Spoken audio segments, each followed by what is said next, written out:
wawazifumu lero ndabwera ndi nkhani yokhudzana ndi mkulu uyu. Mkulu ameneyu dzina lake ndi Ibrahim Adebayo, amachokera ku Nigeria, ku Imo State. Mkulu ameneyu wazipha yekha chifukwa cha mkazi. Omu ndi mmene zilili. Mkulu ameneyu amakhala ku UK, anapita ku UK mu chaka cha 2019, wakhala kumene kuja kwa nthawi yayitali. Mu chaka cha 2025 anapanga chiganizo choyitana mkazi wake. Atafika mkazi wake uja ku UK anambokhala limodzi.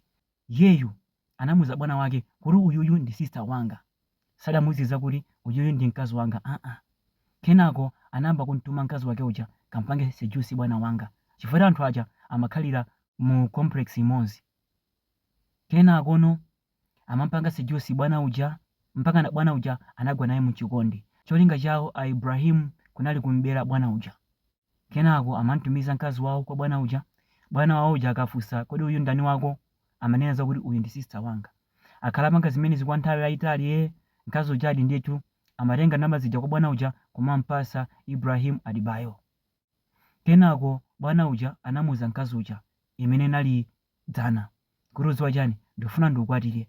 Ibrahim Adebayo mkazi wake uja anamuza Ibrahim, mudziwa chani, panopa asinki iwe ndine banja lilite.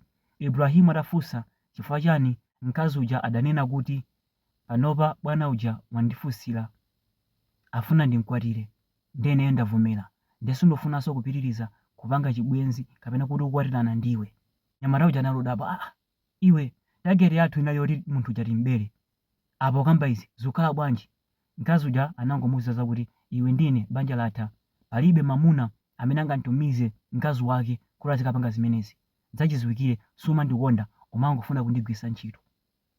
Ibrahimu atamva izi anamwa poison dzulo. Pane ndinena pano wamwalira chifukwa cha zimenezi. Ndendabwera ndi nkhani imeneyi ndi cholinga choti atsikana ena ake mutengepo phunziro ndi makamba za Manigeria.